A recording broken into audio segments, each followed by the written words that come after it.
Hello, this is Chantel, your therapist. So today we're going to be talking about decision-making skills. And we're going to tie in decision-making skills to cognitive behavior therapy. And this is shown through all the videos that I do, but I'm going to kind of pull it together in this video, okay? So when you think about CBT, which is cognitive behavior therapy, you have to remember the CBT triangle. And I'm going to show you that right now. So the CBT triangle says that our thoughts influence our emotions and our emotions influence our actions. Okay, so this is the triangle. So whatever we think influences how we feel, and how we feel affects our behavior. All right. So if you can identify and modify any negative thoughts and negative or irrational thoughts that we call cognitive distortions, you can reduce your stress and you can improve your mood, and you be more motivated to do things in a, I don't know, a lighthearted way, or just in general motivated to do things. By changing your behaviors, you can like reinforce your positive thoughts and their outcomes. So that's what the CBT triangle says right there, okay? So I'm gonna stop sharing for a second so we get that together. So how can CBT, cognitive behavior techniques, influence your decision-making skills? One, it helps you overcome barriers or biases that affects your judgment and your choices, okay? And when you think about that, like I said, we think about cognitive distortions. What are cognitive distortions? Cognitive distortions is basically, I'm reading from this card right here, and I'll show you in a few minutes. But cognitive distortions is an exaggerated or irrational pattern of thought that skews our perception of reality. They often lead us to view things as more negatively than they really are. Since cognitive distortions pop up in our everyday thoughts, they can be difficult to recognize and alter without help. So a lot of people, when you say, oh, I had a panic attack last night, or I was feeling anxious or stressed and I don't know why, is normally a reason why. So normally the reason is some kind of negative thought you're thinking, negative automatic thought, intrusive thought, cognitive distortion, whatever you want to call it. That's what it is. It's popping up in your mind, but a lot of times it's in your subconscious. You're not aware that you're thinking about it. That's why journaling is so important in therapy, because it helps you to write down, what you're feeling, what you're thinking in a moment. So you make it like a task. You make yourself like almost like an observer of yourself, where you're not judging yourself. I'm just observing today my thoughts, and I'm just going to take a journal and I'm going to write down everything I think. If you do take a day, like just say 10 hours of a day, and just do that, you're going to see you have a lot of negative thoughts, like you got a lot of self-doubt type things going on. Those are cognitive distortions. The only way to deal with cognitive distortion is to recognize, one, that they exist, and then write them down so you can see how many that you do.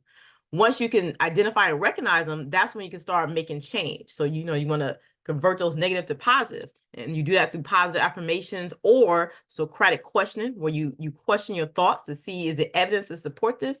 Or is this just like a confirmation bias, just based on something I'm feeling? Really, sometimes your emotions lead you to, how you feel leads you to making rash decisions, okay?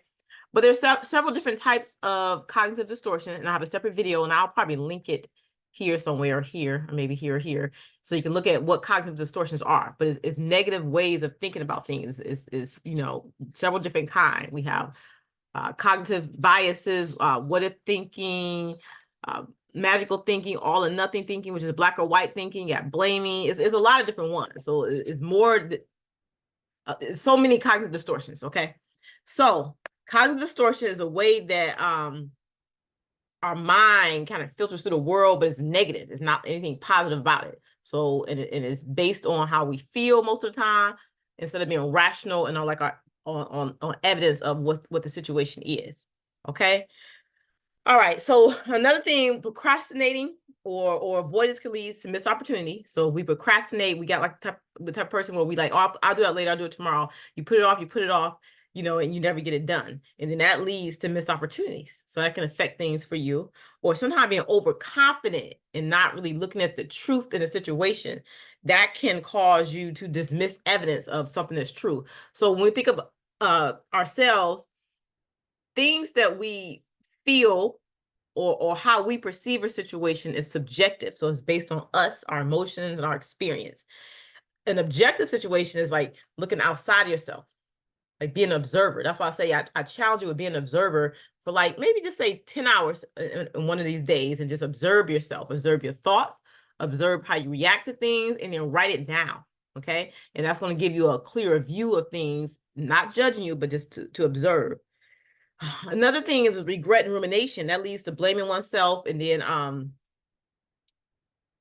or others, and then it affects the outcome of certain things. So those are like barriers to making good decision making. It's like that cognitive distortions for sure. It causes like a lot of different barriers, and it causes us to get stuck in a certain way of thinking, a certain mindset, a certain mood. You know, and sometimes it can lead to helplessness. Like, there's no point in doing this because it's just going to lead to this. It's negative. It's all negative. So when you notice a whole bunch of negativity, it's some error in your thinking, some cognitive distortion is there. Okay, so CBT techniques, cognitive behavior therapy techniques, helps to calm your nervous system down, because you got mindfulness activities like deep breathing, you know, walking away, doing grounding exercises like going outside, observing your environment, like 5 things I can see, 4 things I can smell, 3 things I can touch.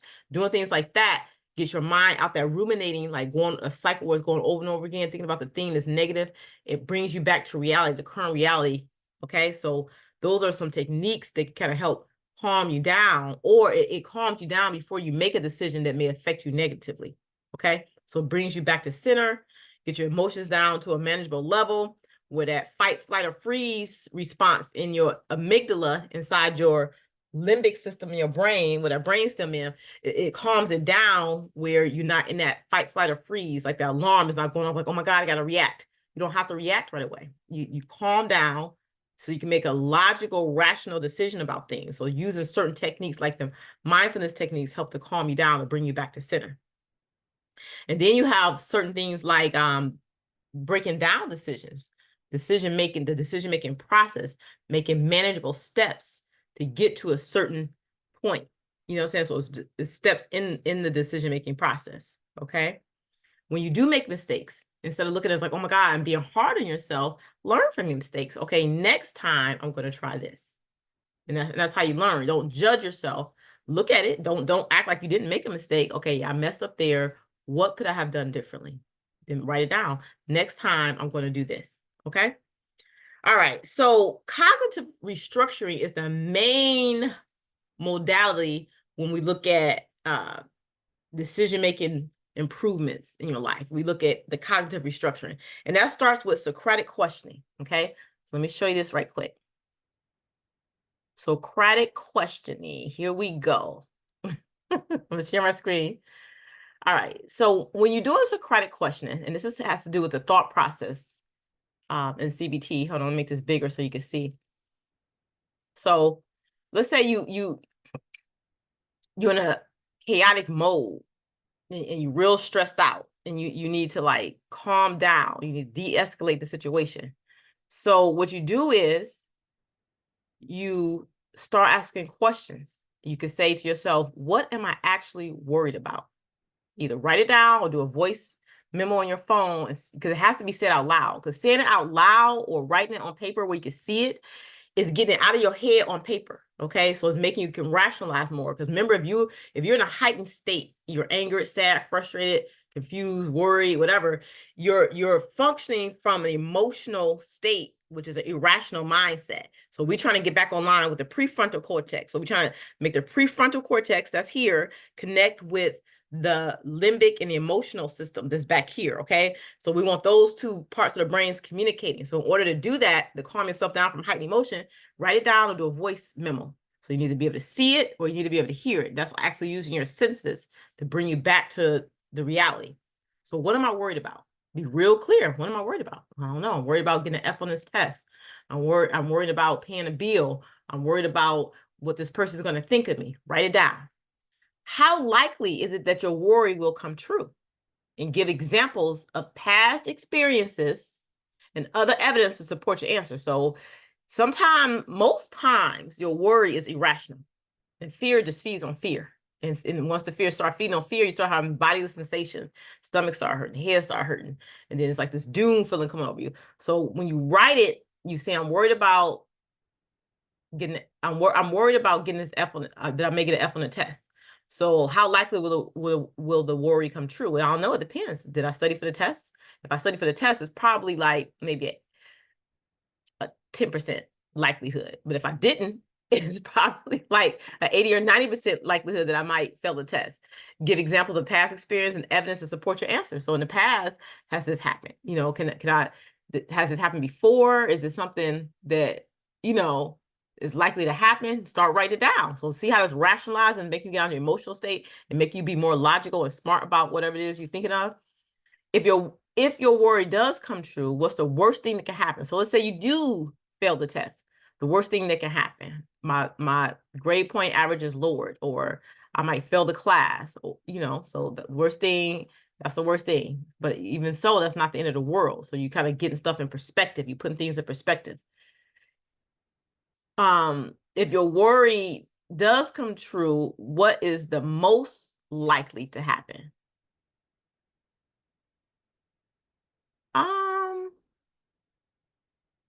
Most likely, if the worry comes true, if I do fail the test, I might have an opportunity to take the test over. So even though if I failed it, I can or if I failed the course, I can take the class over. So, you know, so like what can happen as a result of it. So even if I do fail and this do come true, this is the worst possible scenario. So now that I wrote that down, everything is put in perspective. So my worry calms down. That makes sense? So that's one of the techniques that we use with the cognitive distortion, and we call that cognitive restructuring. Okay. And there's different techniques that we have, because we also have like problem solving skills. And I'm going to attach that video somewhere in here, top, right, left, bottom, I don't know. And I give you some steps to problem solving. So learning how to problem solve, taking the problem and putting it in small, manageable steps to solve. And then it's about having self-compassion. Have a compassion for yourself, identifying what your needs are during that time, identifying how you feel, accepting your feelings. That's called radical acceptance, you know, so you don't ignore feelings. You don't push them aside. You say, I'm feeling sad, I'm feeling angry, I'm feeling frustrated, and then you can deal with it, okay? And then let's say with negative thoughts, let's say you are having negative thoughts. Okay, so you learn how to use positive affirmations to counteract those negative thoughts. So it's different affirmations you can use. I'm gonna say a few. I accept myself exactly as I am in this moment. Okay, that's a positive affirmation right there. I am deserving of healthy, balanced relationships. My thoughts don't define my worth. So whatever you think is not actually the reality of the situation. So you might think it, but just be an observer of the thought. And then like, okay, is this true? Is this not? Is there evidence against this or is there not? I'm cultivating a life filled with balance, purpose, and mindful awareness. And let's do one more. My emotions are valid and I can regulate them effectively. So I'm not going to ignore my emotions. I'm not going to pretend I'm not feeling this way or this is not happening, but I'm learning techniques to calm myself down so I don't blow this thing out of proportion. Okay. So that's just like a few techniques that kind of help you look at how CBT, cognitive behavior therapy, can help in decision making. So it's mainly getting your prefrontal cortex. This is the smart brain, the rational brain, back online with the limbic system, the emotional brain, so that you're not making decisions based off your feelings, which can lead to like negative consequences. So learning how to get those two operating, to either like writing things down, observing your thoughts, question your thoughts. Like, is there evidence to support this? Is this thought true? If this does happen, what's something else I can do to alleviate the problem? Start being rational where in a decision-making mode. That's the whole idea behind the cognitive behavior triangle, or the techniques that we use in cognitive behavior therapy. All right, until next time.